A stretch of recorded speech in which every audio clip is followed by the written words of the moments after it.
Simulan na natin ang balitaan. Narito ang malalaki at makabuluhang balita ngayong araw.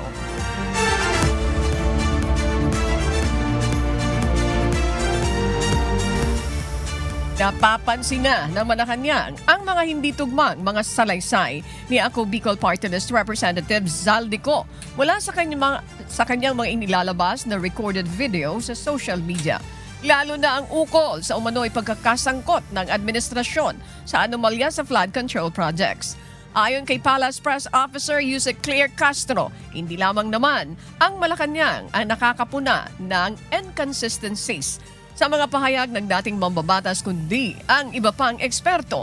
May inihalimbawa rito si Yusek Castro mula sa mga ipinahayag ni Ko sa kanyang recorded video message. Muling hinamon ng Palasyo si Ko na umuwi na lamang sa Pilipinas at dito ihayag ang kanyang mga nalalaman. Unang-una, hindi niya binanggit sa video 1, 2, ang sinasabing transaksyon ng 2022. Maliwanag na ang binanggit niya na nagsimula daw ang kanyang pakikipag-usap di umano kay Secretary Mina Pangandaman 2024. So nung napuna ang mga inconsistencies, nabago ang kwento. Hataw Balita ngayon! Nakakuha na ang Anti-Money Laundering Council o AMLAC ng dalawang freeze order ayon kay Pangulong Ferdinand Marcos Jr.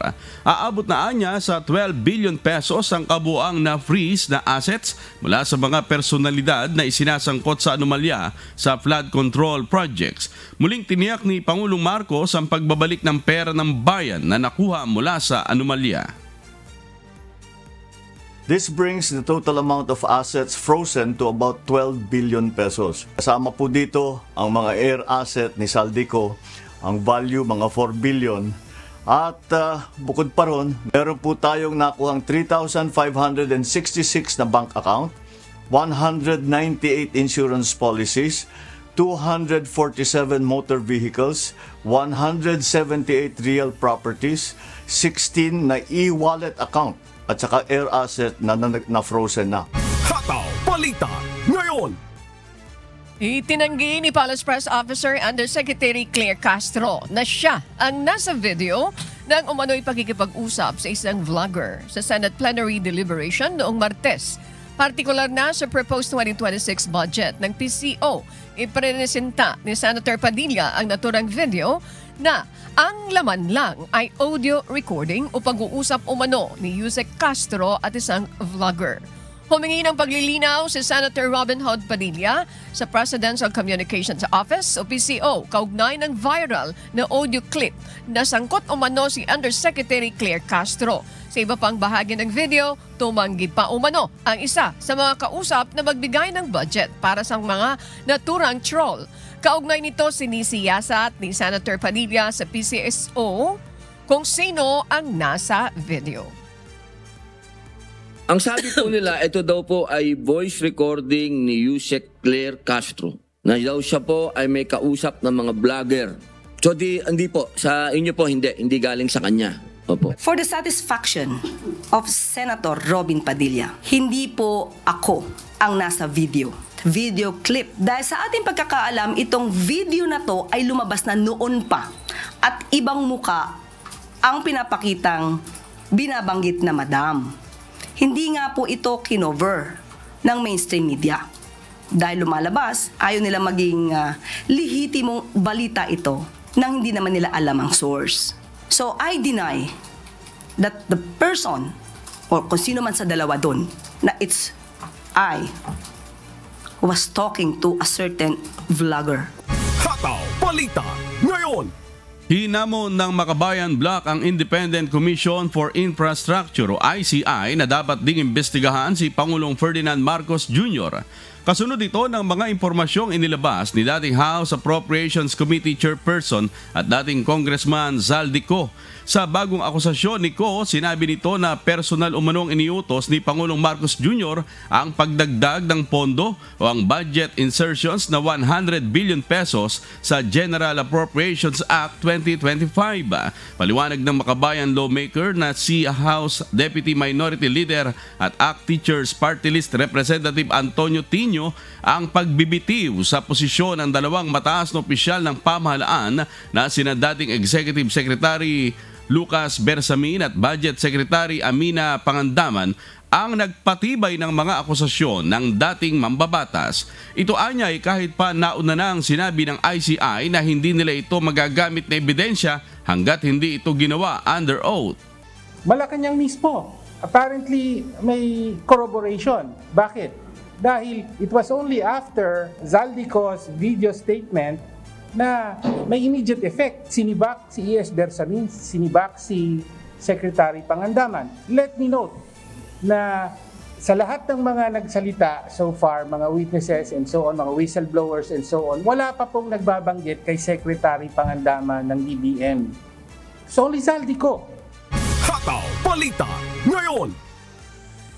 Itinuturing na political destabilization ng Malacanang ang mga pahayag ni Vice President Sara Duterte na handa siyang mamuno sa bansa sakaling magbitiw sa pwesto si Pangulong Ferdinand Marcos Jr.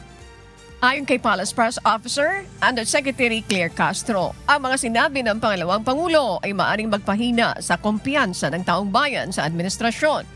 Posible rin ito magdulot ng kawalan ng katiyakan at krisis. Muling tiniyak ng pamahalaan na may kakayahan pa rin ang Pangulo na pamunuan ang bansa sa kabila ng mga issue at batikos na ipinupukol laban sa kanya. It is not acceptable for a vice president to anticipate the resignation of the president. This is definitely a form of political destabilization. Of course, there is no question about my readiness. I presented myself to you when I was a candidate for vice president with the understanding that I am the first in line in succession. Hataw Balita ngayon. Bago pa magrekomenda ang Independent Commission for Infrastructure at DPWH, nauna nang nagsagawa ng investigasyon ng Ombudsman sa mga aktibidad ng ilang mambabatas, kabilang sina Congressman Garjola at Agustina Pancho. Ayon kay Ombudsman Crispin Remulla, bukod sa 8 kongresistang inirekomendang kasuhan, may 12 hanggang 15 pang mambabatas ang nakikitang malinaw na dawit. Kahapon muling nagbigay ng joint referral ang DPWH at ICI sa Office of the Ombudsman laban sa 8 kongresistang umano'y naging kontraktor habang nakaupo sa pwesto. Ang mga ito ay ang dating mambabatas na si Zaldico at 7 incumbent congressmen na sina Edwin Garjola, James Ang Jr., Journey Jet Nisay, Agustina Pancho, Joseph Lara, Francisco Matugas at Noel Rivera.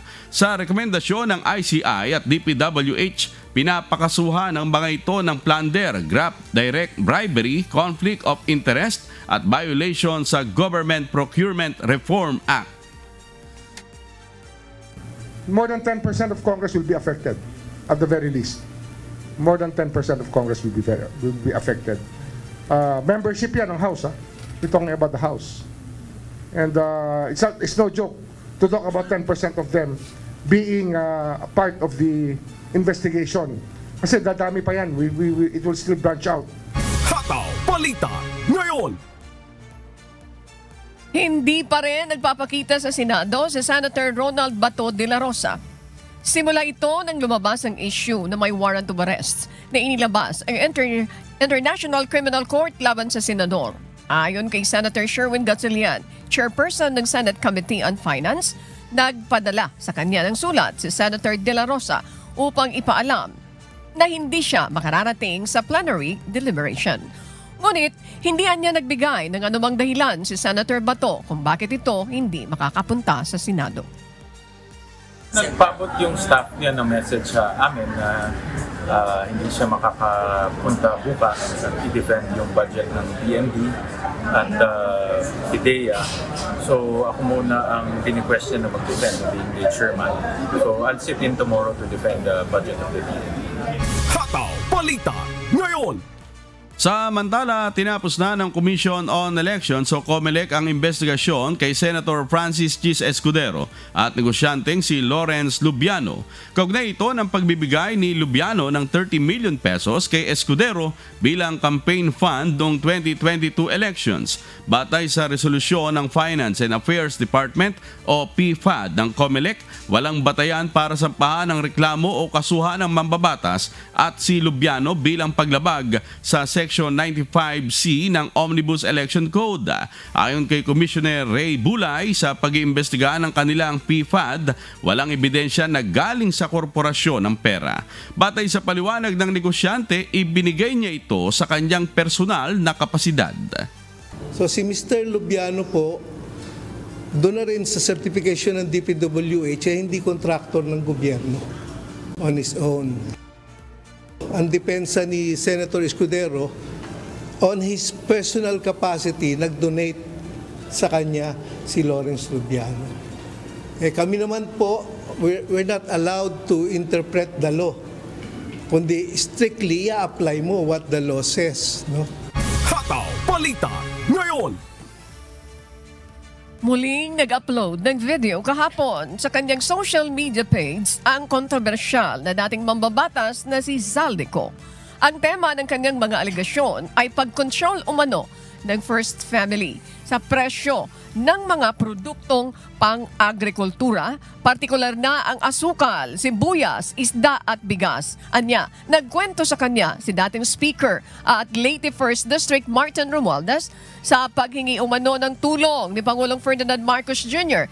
para sa mga gastusin sa kampanya kaugnay ng 2025 elections. Dinawit na rin ito ang kapatid ni First Lady Liza Araneta Marcos. Nabanggit din ito ang ginawang investigasyon ng House Quinta Committee para tugunan ang pagtaas ng presyo ng mga pangunahing bilihin kabilang na ang bigas. Akusasyon nito, ipinatigil umano ang pagdinig kaugnay ng mataas na presyo ng bigas dahil sa isang confidential report kung saan nabanggit ang pangalan ng unang ginang. Wala silang malasakit sa taong bayan. Nagiging negosyo ang pera ng taong bayan. Ang pinakamakapangyarihang pamilya pa mismo ang sangkot sa ganitong sistema. Mula sa Pangulo, First Lady, hanggang sa anak, sila mismo ang nagtatakda, kumukontrol at nakikinabang sa mga transaksyon dapat sanay para sa kapakanan ng sambayanan. Hataw Balita ngayon. Pinagpapaliwanag ng Department of Energy, Bureau of Plant Industry ang mga importer sa likod ng mabagal na pag-aangkat ng pulang sibuyas kaysa sa yellow onions habang papalapit ang holiday season. Ayon kay Agriculture Secretary Francisco Chu Laurel Jr., nais nilang malaman kung ano ang status ng mga import permits at kung may plano pa ang mga importer na gamitin ito. Ayon sa DA, maaaring ibigay sa ibang importer ang sanitary and phytosanitary import clearances o SPSIC, kabilang na ang Food Terminal Incorporated upang matugunan ang pangangailangan sa holiday season.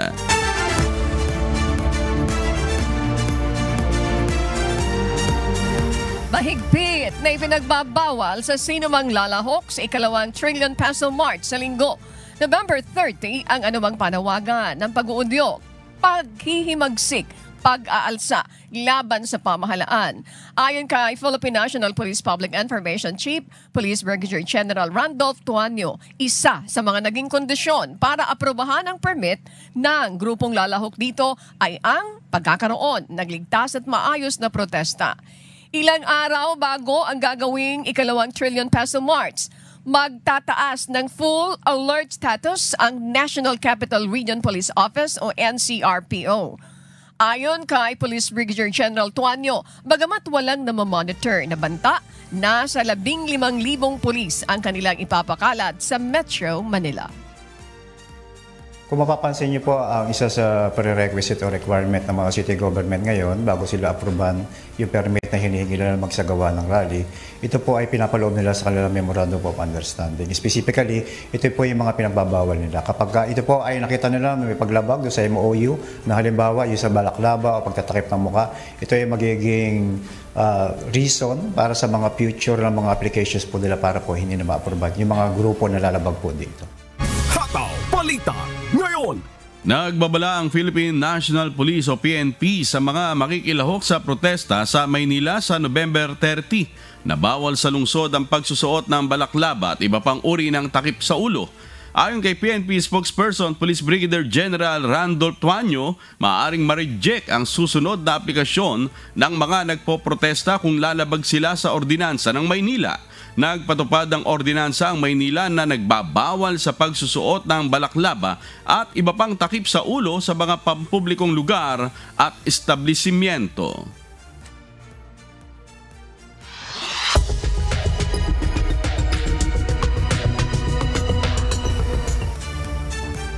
Nasunog ang isang high-rise residential building sa Hong Kong kahapon. Umakyat sa level number 5 ang lakas ng apoy na siyang pinakamataas na kategorya. Nahirapan ang mga bombero na apulahin ang apoy dahil sa matinding init.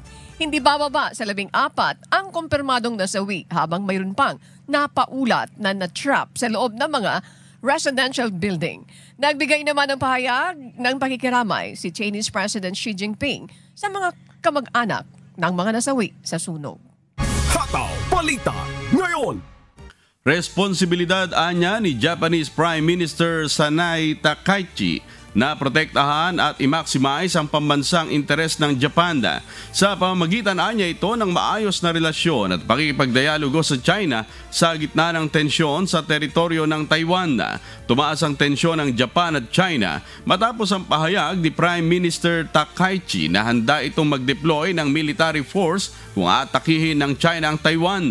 Noong Lunes, nakausap ni United States President Donald Trump si Chinese President Xi Jinping at napag-usapan nila ang issue sa teritoryo ng Taiwan. Habang noong Martes naman ay si Prime Minister Takaichi ang kanyang nakausap. Hataw Balita ngayon. Suportado naman ng gobyerno ng United Kingdom ang 49 billion pounds na plano sa pagpapalawak at modernization ng Heathrow Airport.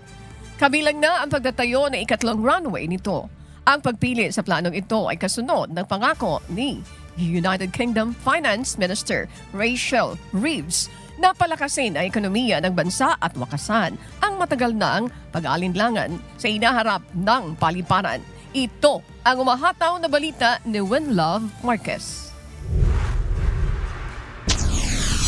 Handang gumastos ng gobyerno ng United Kingdom ng 49 billion pounds bilang suporta sa planong pagpapalawak at modernisasyon ng Heathrow Airport bilang bahagi ng pagpapalakas ng ekonomiya ng bansa. Kasama sa kabuuang halaga ng plano ang 15 billion pounds para sa pagsasaayos ng paliparan at tinatayang 33 billion pounds para sa pagtatayo ng bagong runway, pagbabago ng rota ng orbital motor pool ng London at pagtatayo ng karagdagang terminal. Ang Heathrow Airport ay matatagpuan sa silang bahagi ng London at tinaguriang busiest airport sa Europa. Pinili ang plano ng Heathrow laban sa alternatibong proposal ng Aurora Group na mas mababa sa 25 billion pounds ang tinatayang gastos sa kanilang proyekto, bagamat hindi kasama sa estimated cost ang ilang mahahalagang gastusin. Target na simulan ang mga biyahe sa paliparan mula sa bagong runway pagsapit ng 2035 kung maibibigay ang abiso sa pagpaplano ng proyekto bago ang 2029. Iginiit naman ng gobyerno na ang plano ng Heathrow para sa runway nito ang pinakaposibleng maipatupad sa itinakdang panahon at kailangang maiayon ito sa mga obligasyon ng bansa sa klima.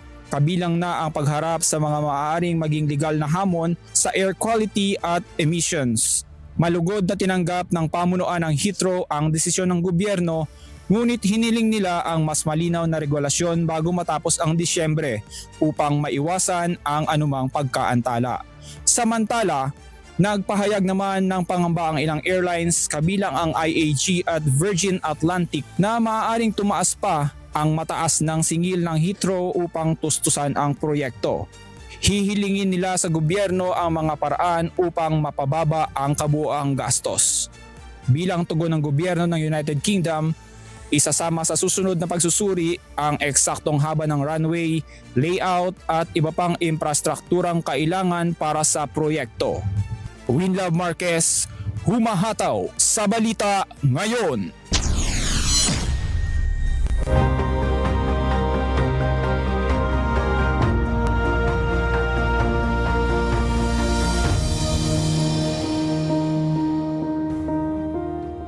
Nakiisa ang Members Church of God International o MCGI sa imbitasyon para sa taunang Ghana Blood Donors Day. Kasabay nito ay nakapagsagawa rin ng blood donation at optical mission ang MCGI sa naturang event. Ito ang humahataw na balita ni Nancy Ribadenera.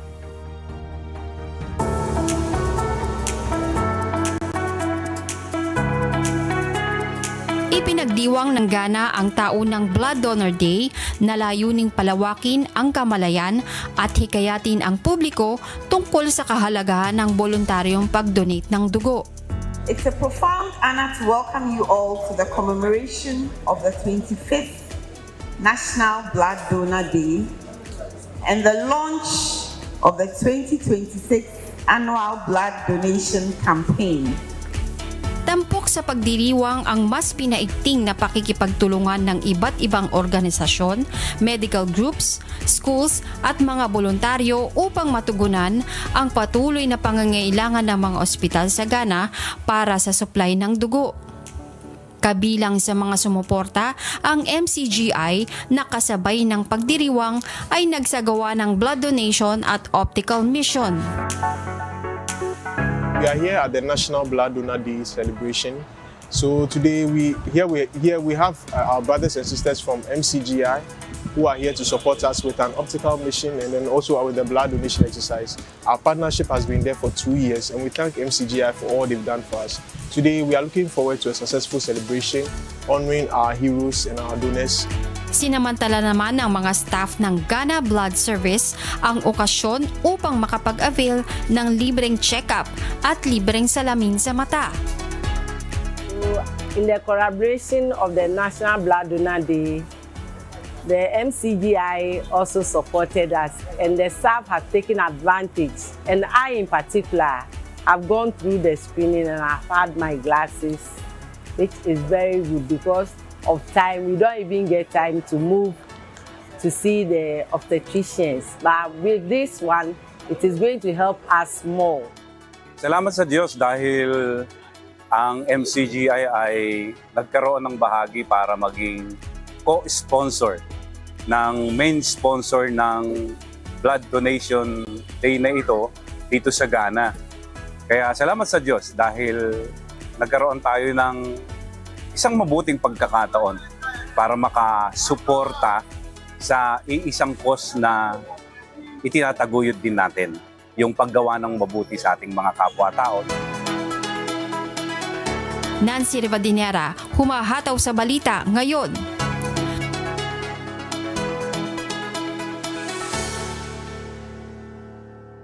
Sa pagpapatuloy ng Hataw Balita Ngayon, makakapanayam natin ngayong umaga si Major Janice Laude, Director ng Career and Management Assistant Chief of Staff, Air Staff for Personnel 1 ng Philippine Air Force upang pag-usapan ang pagdiriwang ng Filipino Values Month.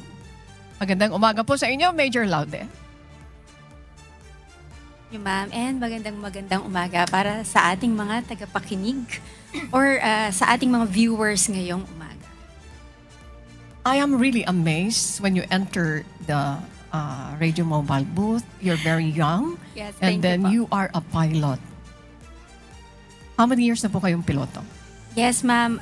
Ma'am, I am an airlift pilot of the Philippine Air Force. Bukod po sa aking pagiging personnel officer or human resource manager, isa din po akong piloto ng ating Philippine Air Force for 11 years na po. Okay. Anong ginagawa mo as a pilot? Ikaw ba pumupunta rin sa West Philippine Sea? Isa rin sa mga pinupuntahan mo? Yes, yes ma'am. I am a pilot of the N-22 Nomad aircraft of the 220th Airlift Wing bago po ako nag-join sa ating A1 or the Human Resource Management. Bago po yan ay isa po akong piloto. So, ang ginagawa po namin with the N-22 aircraft is kayang-kaya po ng aircraft na ito na mag-land pati sa mga pinakamaliliit na isla ng ating bansa. And I understand yung mga nagkakasakit natin mga kababayan sa iba't ibang mga lugar ay naranasan mo na pick upin sila at ihatid sa hospital. Opo, ma'am. I'm so touched. Naglaland po tayo sa Sanga-Sanga, sa mga maliliit na isla po ng ating bansa. At very young age. Congratulations. Maraming salamat. Yes, maraming salamat din po, ma'am. A young and beautiful pilot, mga kasambahay. Kasama namin ngayon dito sa loob ng Radio Mobile Booth. Pag-usapan natin ang tungkol dito sa Filipino values because November is Filipino Values Month. My first question po, ano yung kahalagahan? Ano yung kahalagahan ng pagdiriwang ng Filipino Values Month tuwing buwan ng Nobyembre?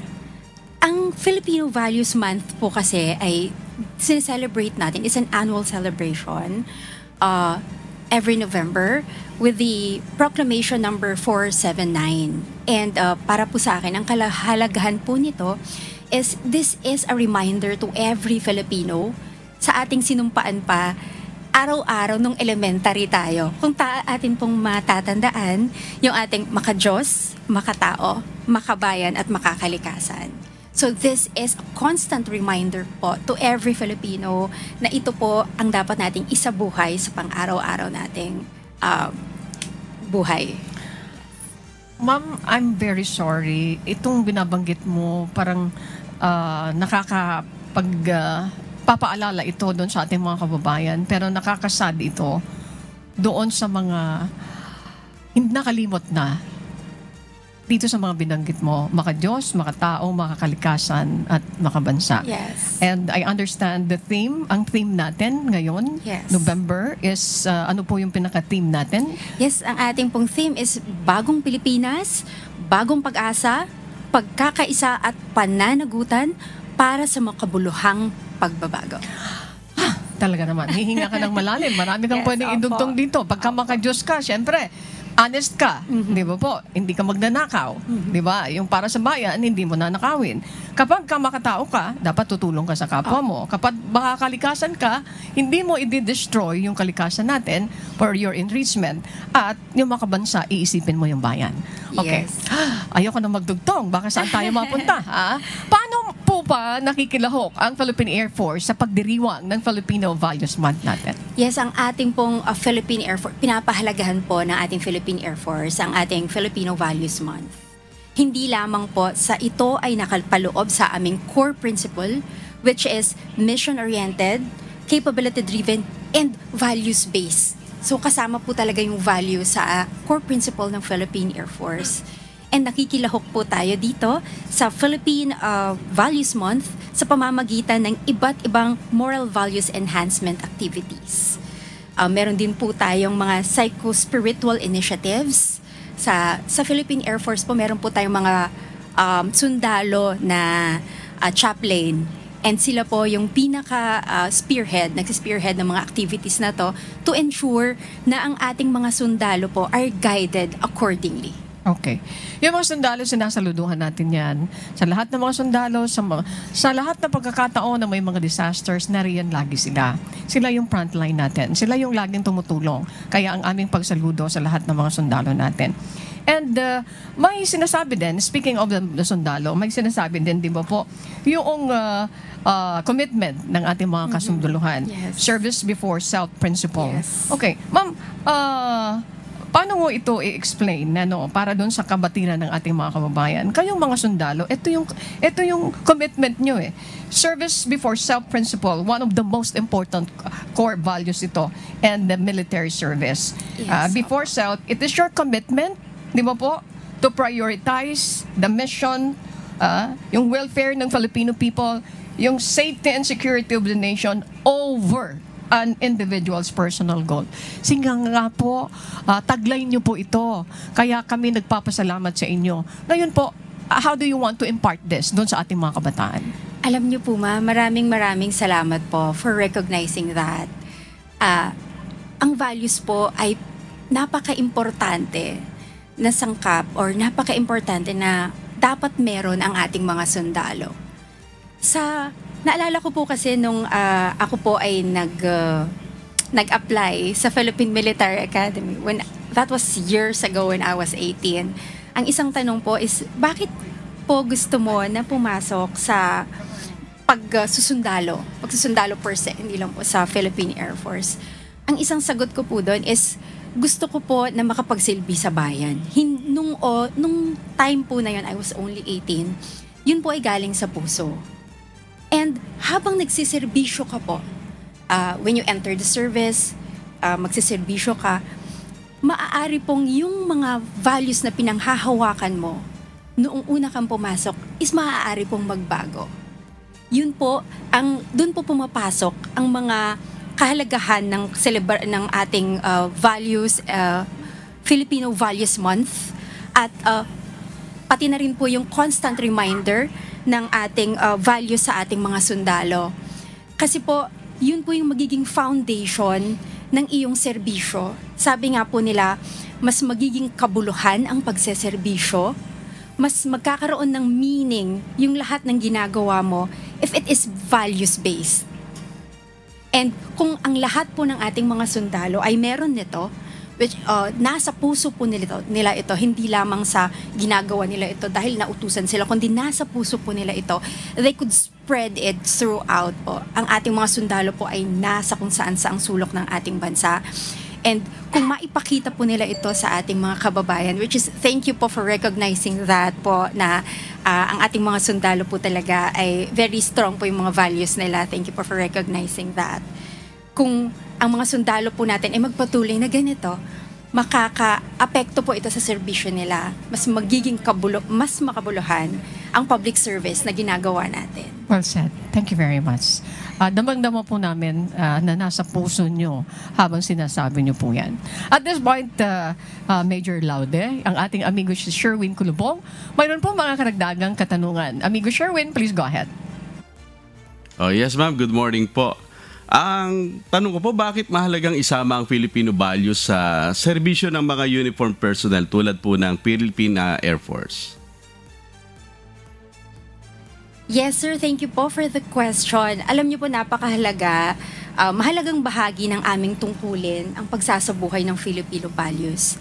Dahil ang aming serbisyo ay nakatuon sa sambayan ng Pilipino. Sabi nga nila po, if you gain public trust, is mas magiging makabuluhan po ang iyong serbisyo kapag malinaw at matibay ang aming pagpapahalaga, gaya ng katapatan, respeto at malasakit, mas magiging epektibo ang ating serbisyong Pilipino. Ang Filipino values ay nagbibigay ng direksyon sa ating aksyon at nagpapatatag ng aming dedikasyon sa pagtatanggol at paglilingkod sa bansa.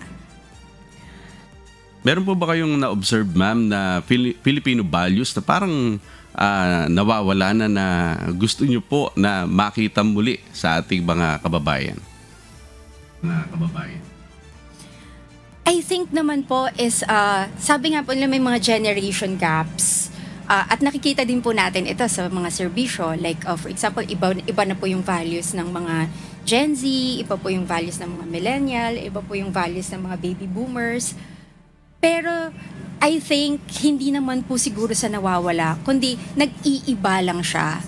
And kaya po, very lucky tayo na may mga taunang selebrasyon na tulad po nito, which is Filipino Values Month, para ma-remind po yung lahat ng generations na yun mula sa ating mga kabataan, sa ating mga millennials, and of course baby boomers, na kahit na anong henerasyon ka, kahit na ano po yung definition natin sa word na values, as long as nanggagaling po ito sa ating puso or strong po yung ating moral compass para i-define kung ano ba talaga ang tama. Okay. Alright. Maraming salamat po. Back to you, Annie. Maraming salamat, amigo Sherwin Kulubong. Okay, Major, I hope mayroon pa tayong pangalawang pagkakataon para muli po namin kayong makasama at makatulong din na ma-impart nyo ang inyong mga programa sa ating mga kababayan at ganun din ma-educate na kailangan ang values na ito ay hindi makalimutan. And finally, ma'am, what is your message? Anong mensahe nyo sa publiko ngayong pagdiriwang po ng Filipino Values Month? Yes, hinihikayat po natin ang bawat Pilipino na patuloy na isabuhay at ipamana ang ating halagang Pilipino, lalo na ang malasakit, bayanihan at pananagutan. Sa panahon ngayon, higit kailanman, kailangan natin ang pagkakaisa. Sama-sama nating isulong ang bagong Pilipinas, bagong pag-asa, tungo sa isang makabuluhan at maunlad na kinabukasan.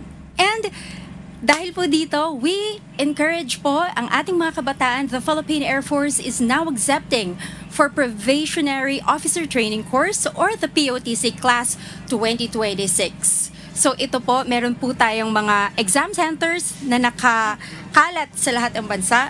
That is 24 January, sa buong buwan ng January.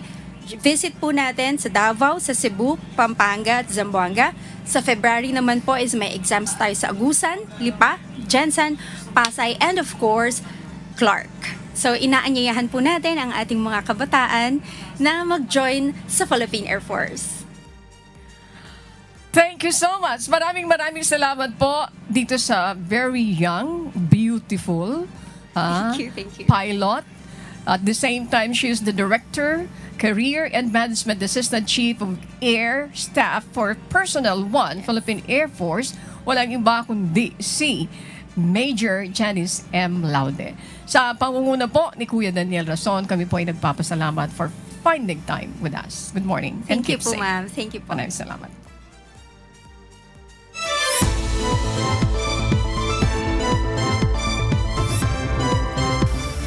Labing isa ang kumpirmadong nasawi matapos umanong mawalaan ng preno at mabangga ng isang 10-wheeled truck ang isang pampaserong van sa Kamalig, Albay. Ito ang humahataw na balita ni Ryan Salatandol. Makikita sa CCTV video na mabilis ang takbo ng isang 10-wheeler truck mula sa bypass road ng Kamalig, Albay. Bago nito salpukin ang isang pampasaherong van na biyaheng Nabua patungong Legazpi City na may lulang 12 pasahero. Ayon sa mga nakasaksi, bandang alas 9 ng umaga nang mapansin nilang humaharurot ang truck habang sunod-sunod at malalakas ang busina nito. Senyales pala na nawalan na ito ng preno. Tuloy-tuloy na nahulog sa gilid ng kalsada sa Barangay Libod, Kamalig, Albay ang dalawang sasakyan. Nadaganan ng truck ang UV Express van, dahilan upang maging mahirap para sa mga rescuer ang pagkuha sa mga naipit na pasahero. Umabot pa hanggang alas 5 ng hapon bago tuluyang maialis ang lahat ng biktima. 11 ang kumpirmadong nasawi sa naturang banggaan, habang nakaligtas at nagtamo ng mga injuries ang driver at pahinante ng truck. Nagpahayag naman ng pakikiramay ang lokal na pamahalaan ng Kamalig, Albay at Nabua, Camarines Sur at handa umano silang magbigay ng tulong sa mga pamilya ng mga biktimang naaksidente. Nagpaalala naman ang mga otoridad na laging magsagawa ng maayos na vehicle check bago bumiyahe at maging doble ingat sa pagmamaneho upang maiwasan ang ganitong trahedya. Ryan Salatandol, humahataw sa balita ngayon.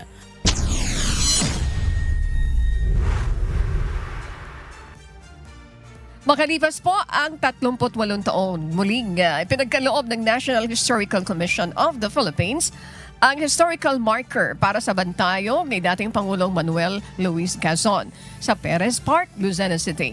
Ito ay bilang pagkilala at pagpapahalaga sa makasaysayang legasiya ng dating Pangulo. Si Chapit Cablaida, humahataw. Ginawang mas maaliwalas at maayos ng lokal na pamahalaan ng Quezon Province ang bantayog ni dating Pangulong Manuel Luis Quezon sa Perez Park, Lucena City. Matapos ang ilang buwang renobasyon, formal na itong binuksan sa publiko bilang pagkilala sa mahalagang legasiya ni Quezon sa probinsya at sa bansa. Basically, open siya to anybody who wanted to pray, meditate, think of something na gusto nyo ng quiet place, a breathing place, no? So, etong lugar na to. So, hindi po ito open para maglaro ang mga bata, no?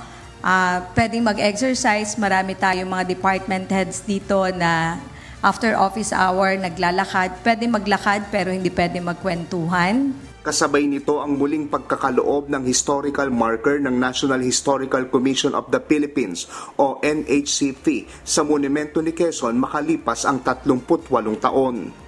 Kaya dalawang tungkulin ang nais nating ipahatid ng panandang pangkasaysayang ito. Una, upang kilalanin ang kasaysayan ng monumento at ang komunidad na nagtayo nito.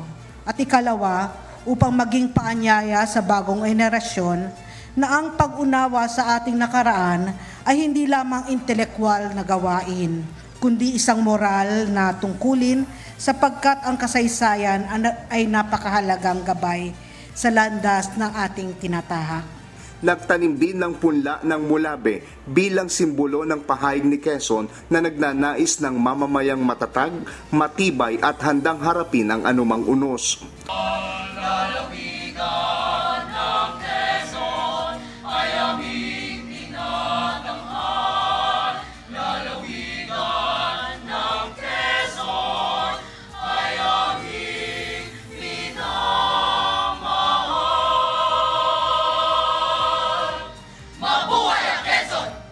Japet Kablayda, humahataw sa balita ngayon.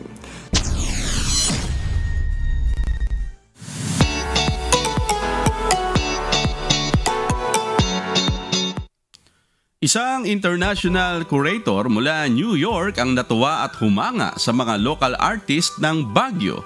Bukod sa talento at creativity, ipinakita rin nila ang kultura at tradisyon ng Cordillera. Si Grace Doctolero, humahataw.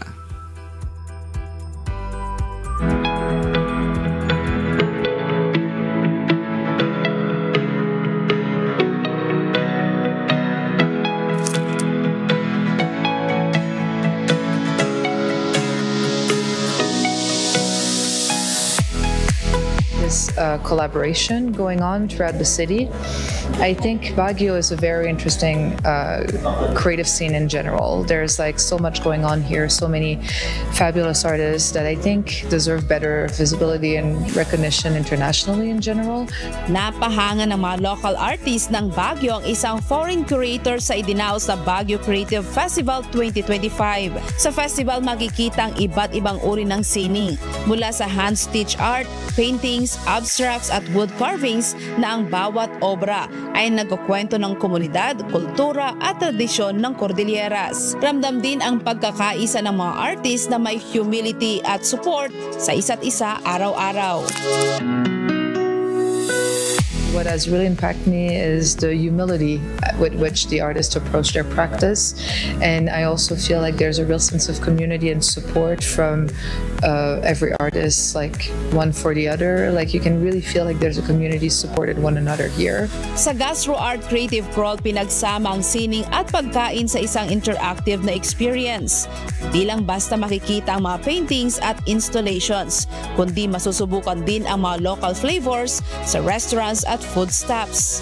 Mula sa traditional na Cordillera dishes gamit ang fresh at local ingredients hanggang sa modern twist ng mga pagkain na patok sa Baguio. They now see that creativity is part of an industry na rin, no?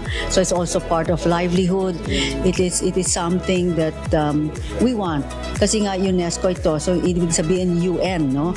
So yung principles of UN, alleviation of poverty, ganyan, no? So it's all points to that objective also para naman ang livelihood ng mga tao lumago. So at ano din tayo, we are known to be not only nationally creative but internationally known. Malaking impact talaga sa career at saka sa personal fulfillment. Nakakatuwa siya. Dati kailangan may representation ka, may agent ka or merong isang gallery na nag-host sa'yo. Ngayon kahit independent artist, lalo na parang sa akin po na hindi full-time artist, malaking tulong na ngayon mas open na sila, tumatanggap na sila ng mga artwork from artists kahit walang representation.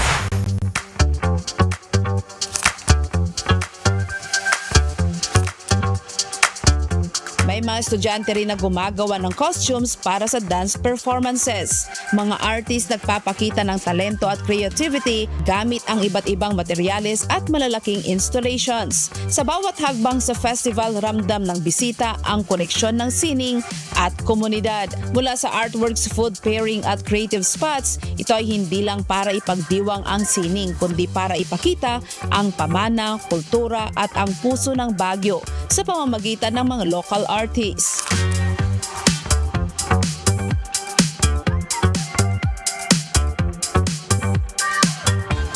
Sa gitna ng presko, makulay at vibrant na atmosphere ng Ibaguio, mas lalong pinapatunayan ng Baguio na ito ay tunay na city of creativity.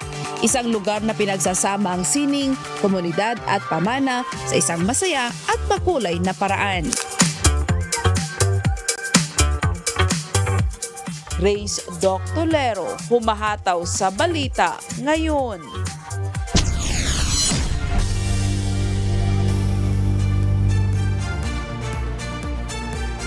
Mga kasambahay, kung may mga storya po kayo na nais balikan sa Hataw Balita ngayon, pwede niyo po itong muling mapanood sa aming mga official social media account. Magtungo lamang po sa UNTV News and Rescue YouTube channel at i-click ang subscribe button. Gayun din po sa aming Facebook at TikTok accounts. Mapapanood nyo rin rito ang iba pang news programs ng UNTV, pati na po ang iba pang video na nag-iisang public service channel. Kaya tara na! Subscribe, like, and share. At sa aming ibabahaging mga salita ng Diyos na ating sandigan, mula sa unang Pedro Kapitulo 3 talatang 17. Sapagkat lalong magaling kung gayon ang iniibig ng kalooban ng Diyos na kayo'y mangagbata dahil sa paggawa ng mabuti kaysa dahil sa paggawa ng masama.